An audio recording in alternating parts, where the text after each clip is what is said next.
Hello, and welcome to our series on the basics of using SOLIDWORKS xDesign. In this video, we'll be learning the basics of building an assembly in xDesign. We will look at inserting components, adding mates, mirroring, and copying components. First, we need to make sure we have all the components that we'd like to assemble in our collaborative space.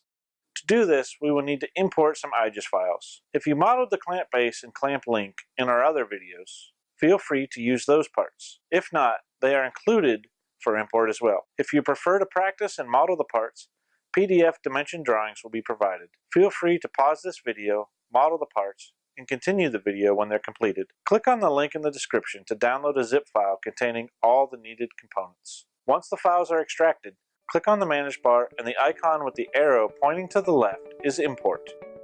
This will start a new component and begin the import process by opening the Import dialog box. In file format, select IGES with the .igs extension from the drop-down. Source is File on Disk, and click Choose File. Browse to the folder containing the contents of the extracted files. We will need to select one of the files and open. Back in xDesign, you'll need to select the import to open the file. Remember to save the file and start the process for the second file. In all, you'll need 6 files total: the clamp base, clamp plunger, clamp arm, clamp link, clamp pin short, and clamp pin long. Once imported, we can begin building our assembly in xDesign. In xDesign, we can only have one document open at a time, so close whatever file you have open, and that will bring you to the blank start screen where you can select Start a New Component. xDesign has a single modeling environment, which means we model both parts and assembly as components in the same fashion, and we can do them both in the same component. We can have assembled parts and extruded features all in the same component. Before we do anything else, let's remember to rename our component, and then click on the assembly bar and select the Insert icon. It's the icon without the asterisks. This will bring us to our Open widget, and we can use the Search and 6W tags to find our base. In xDesign, we don't open files with the standard Windows Open dialog, but we search for them, much like you're used to doing when using Amazon or Google, to find information or products. In the search bar at the top, type Base and click the toggle clamp base, and select OK.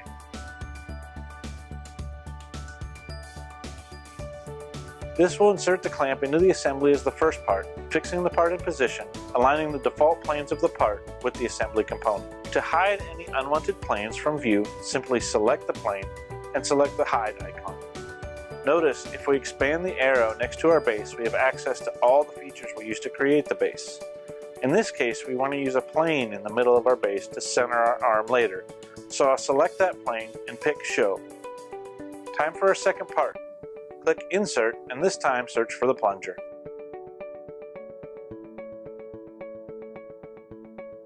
Grab the clamp plunger and pick OK. Each part will be inserted at the origin, so always look there to find the part. Unlike the clamp base, the plunger is not fixed and has the ability to move. Simply click and drag to move it in the assembly. Adding mates is easy. Just use Control to select the outside face of the plunger and the inside face of the hole. With both faces highlighted, an option will appear in the pop-up toolbar to add concentric.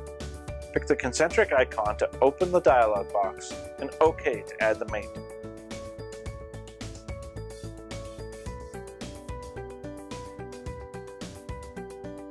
Notice the plunger is now locked in line with the hole, and now we have a mates folder in our design manager. Underneath, we find the concentric mate we just added. Now we start the process over with the arm. Pick Insert Component icon, search for the arm, and select the clamp arm.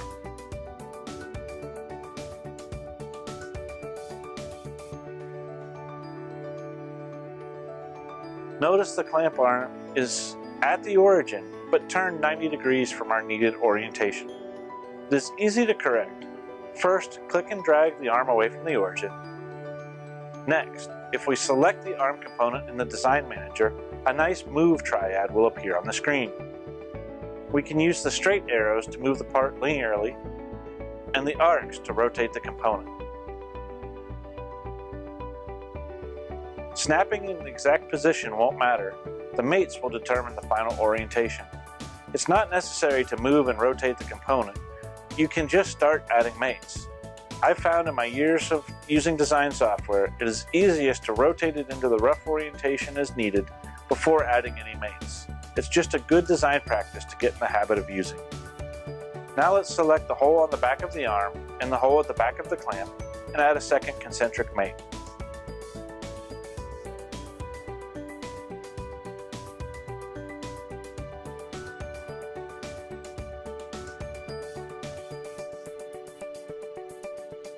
Now the arm can rotate and move along the axis. To center the arm on the base, we will use the planes at the center of each component. If you click on the arrow beside the clamp, you can access the planes and simply select the plane in the center of the arm, then use the control key to select the plane in the center of the clamp. We can then add a coincident mate. This will center the arm on the clamp. Now in this case, a coincident mate between the two faces would have accomplished the same thing. But if we ever want to build some clearance, I'm now able to do that and the components will remain centered. Now let's insert the clamp link. Click Insert, search for the link, and bring it into the assembly.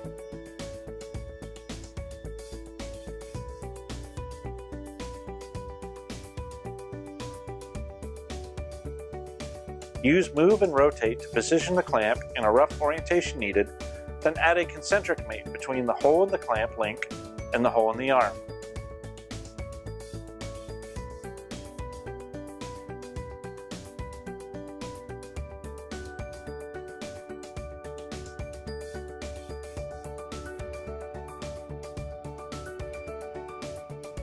We could use a coincident mate between the link and the arm, but let's learn a new type of mate. If I select the default plane on the back side of the link and the outside face of the arm, I can create a distance mate. This will offset two faces a certain distance. This is handy when you need to build clearance between two components in an assembly. I set the distance to 0.125 inches, the same thickness as the link.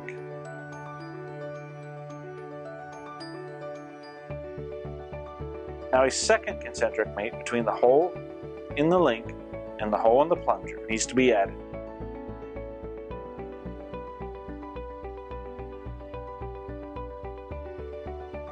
Now our toggle clamp mechanism can move just by clicking and dragging the arm. We need to add a second link on the opposite side of the clamp. If I were building this for real, I'd insert a component just as we did before, but since we're using this as a learning exercise, let's mirror the link to the opposite side. In the assembly action bar, select Mirror. Much like a feature mirror, we need to select the plane about which we'd like to mirror and the items to mirror. Select the center plane of the assembly, and then the link is the component to mirror. In this case, we need to select Create Symmetry Mate, so the link will move with the original link. If we don't select that option, the link will just stay in the original position and not move dynamically. Using Mirror creates a second instance of the part in our assembly, a mirrored version, if you will. This is not always desirable, so in some cases, it's better to use Copy with Mates, which we'll see soon. Now let's insert the long clamp pin to hold the link to the arm and to the plunger.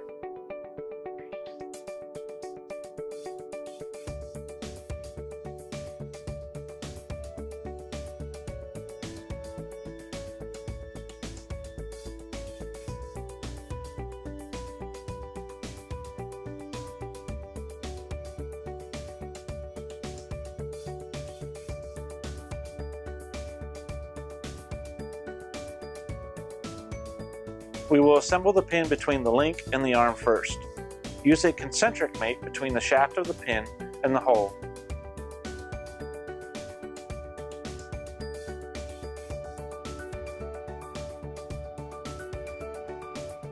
And then a coincident mate between the faces to lock the pin in place. With that pin in place, we need to place a second pin through the plunger. To do this, we will use the icon in the assembly action bar called Copy with Mates. Select the component to copy, in this case the pin. The dialog will show the mates needed to define in order to place the second component. Clicking in the reference box will highlight the mates we are replacing. For the coincident reference, we can select the option to reuse the existing reference as it's the same planar surface. For the concentric mate, simply pick the hole in the link or plunger to replace the mate reference. We now have a second pin placed with very little effort. Now if this is a bolt, and I may have many instances, I can use copy and repeat to continue placing, but since I only have two, I'll click OK. Now use insert and then a concentric and coincident mate to insert the short pin. We've done this enough at this point, I'll just let you watch.